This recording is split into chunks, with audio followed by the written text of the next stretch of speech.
Hello guys, welcome to my channel. In this video we are going to discuss about Azure Load Balancer. Okay, we will know what is Azure Load Balancer, what this is used for, and how we can set up that in Azure and how we can use that. Okay, so let's begin the video. I have opened the documentation here. If you come here and see about the load balancer, you can see all the definitions and along with the types and diagrams. So if I tell you what is load balancer in briefly, then Azure Load Balancer is a service provided by Microsoft Azure which balances the load to your virtual machines. Okay, if you have some traffic from internet or incoming traffic, it will distribute between all the virtual machines. Uh, in the backend pool, you have configured in this load balancer. Okay, so suppose this is your traffic, this is incoming traffic from internet, and this is your load balancer, and that load balancer or both virtual network will be some inside your subnet. Okay, once traffic comes here, if you have suppose 5 virtual machines or 2 virtual machines, the traffic will be distributed between all the virtual machines by this load balancers. Okay, so if you have your application hosted in some virtual machine, suppose 2 virtual machines, and in if one of the virtual machines is down, then your application will be still be accessible from a virtual machine which is running. Okay, so your load balancer will redirect your drop traffic to the first one if second one goes down. Okay, so like this, if you have even multiple virtual machines like 10, 15, or even for virtual machine scale sets, Azure Load Balancer will work to manage your traffic. Okay, so now let's go to Azure portal and we'll see what is that. Okay, if you come here in the documentation, you can see if I use Azure Load Balancer as well. You'll see some of the advantages of using Azure Load Balancer, like controlling internal and external traffic to Azure virtual machines with low latency. Okay, you can use health probes to monitor your resources if all your resources are healthy or not. Okay, and you can use other things as well, like you can see whatever things here mentioned here. Okay, so now let's go to the Azure portal and search for load balancers. Here is our load balancer. Let me click on create. So if you click on create, you will get the UI to create the load balancer. So let's add all the details. This is my resource group. This will be my load balancer. Region, let it be the default. SKU, you can select whatever you want. So standard is the recommended one. You can use that. Okay, so basically you can create two types of load balancer. One is private, which will be accessible only inside your virtual network, and another one is public. Okay, so if you are creating public one, you don't need the virtual network. You this I mean load balancer will be accessible from public network as well. Okay, I will show you both how you can create and what is the difference you get while creating. So if you select the public here, you will have to create one public IP and attach that public IP to the load balancer. But in case of internal, you don't have to connect any, you don't have to create any public IP address. So let me show you the internal first. Let me click on internal and click on front end IP configuration. So this is a front end IP. Generally, there will be an IP assigned to the load balancer. By using that, you can connect with your application, or you can create the DNS entry in DNS zones. So let me provide the private front-end IP configuration name. IP will be IPv4. You can select IPv6 if that is your requirement. And you can see the difference here. When I just selected internal, that is inside virtual network, I will have to give the virtual network here as well. Okay. Since I don't have any virtual network created, it's not giving an option for me to select. Okay, so this is what you will have to select in the front end IP configuration. You will have to select the virtual network and subnet. And now let me select the public one. If I select the public one, you can select the tier as regional or global. Okay, let me now go to front end IP configuration.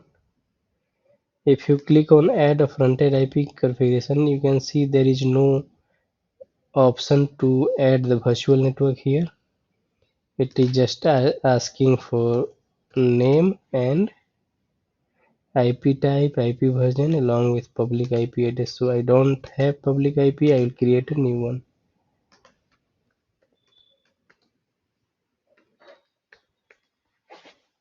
Okay, like this is, I will create a public IP and click on save. So using this front-end IP configuration, Azure load balancer will be assigned IP. If yours one is public IP, then public IP will be assigned. Okay, if you are using private IP only, or that is internal, then a private IP will be assigned, and using that private IP you can connect with your application. In case of public, you can connect with this public IP. Now let me click on next. So here you will have to configure the backend pools. Backend pools is nothing but the resources which you want to connect with from your load balancer. Okay, so basically the virtual machines. You can read the definition here. A backend pool is a collection of resources to which your load balancer can send traffic. A backend pool can contain virtual machine scale sets, and containers. Okay, so let me click on add a backend pool. You will have to add the backend pool name. So suppose this is test. You can add your virtual network as well if the resources are in some particular virtual network. You can do that. I don't have any virtual network created, that's why I'm not getting this option. If you have resources inside your virtual network, you will have to create the NSG rules to allow the traffic from load balancer. Okay, so we don't have any, or I don't have an option to select, so I will just click on save. So my backend pool is now added. Okay, you will have to select the virtual network if you have that. Let me click on rules. So here you can create the inbound rules as well as outbound rules. So inbound rules means the incoming traffic to the load balancer, and outbound rules means outgoing traffic. So suppose some traffic is coming from internet, or maybe from a user or browser, then that will be inbound rule. And from traffic from load balancer to your virtual machines or containers or virtual machine scale sets will be outbound rules. Okay, so you will have to create inbound rules. So generally we have to create rules for port 80 and port 443, because port 80 is HTTP port. With that, someone can hit a URL, and you will have to enable 443 port as well, because that is, I mean, such SSL certificate port. If someone is trying to access your URL with HTTPS, they will have to connect with 443 port. Okay, so you can add both ports here, 80 and 443. So let me click on add load balancing rule. You can add rule, write the name here. So suppose my rule name is port 80. Okay, and I will select the front end IP configuration. I will select the backend pool. Okay, so from front end IP configuration to backend pool, generally this port 80 will be used. We'll have to select the port. Okay, backend pool, we'll have to select the write the port. So my port is 80, and you will have to write your backend port where your application is hosted. So suppose your application is hosted in something like 8070 port. Okay, then this backend port should be 8070, because on this backend port only your load balancer will uh, check the traffic from. So it will try to connect your virtual machine with this port. Okay, so make sure your backend port is correct, otherwise this rule will not work. Okay, you will have to create the health probe as well, so that you can check if your resources are healthy or not in your load balancer. You will have to provide the health probe name. Suppose this is my health probe name. You will have to provide the protocol and all. Okay, so you can see the destination port for the same health signal. Generally this should be the port of the destination. So suppose your backend port or that is hosted on 8070 port, so you provide this. Okay, then only your load balancer will be able to connect with that. Okay, now let me click on save. So one load balancer rule is added. If you want, you can add other rules as well, like port 443 and other rules here in load balancing rules, but I just have added one rule to show you how you can configure the rules.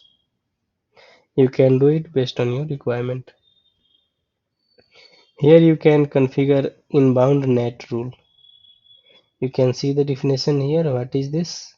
An inbound net rule forward incoming traffic sent to a selected IP address and port combination to a specific virtual machine.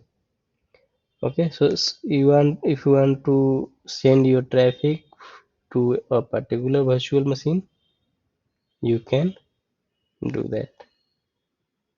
So here you will have to create inbound rule name. You will have to provide the name, type. You want to create for some particular virtual machine, you can do that.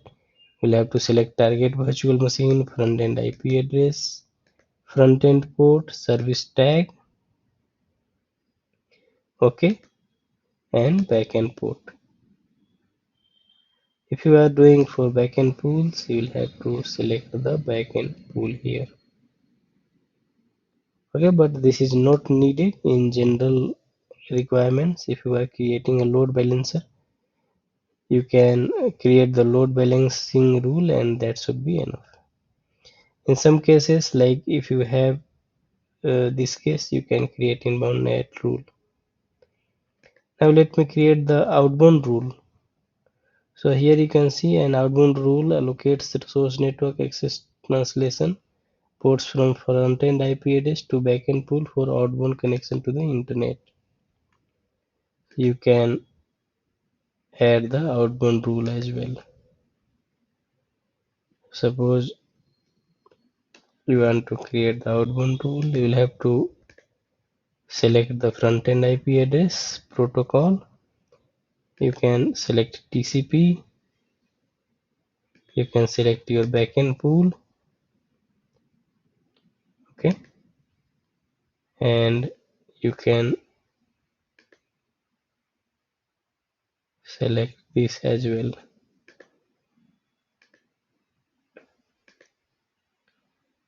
Okay, let me click on add. So outbound rule is also added. Now tags, and you can now review plus create.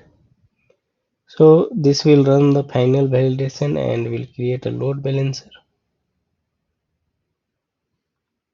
If you want to automate the creation, you can always download a template and automate this with ARM templates or Bicep.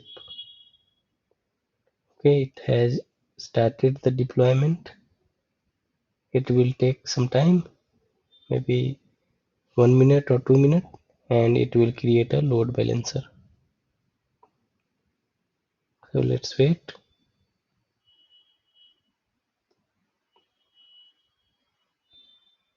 You can see the deployment details by going into the resource group, and you can see the status as well.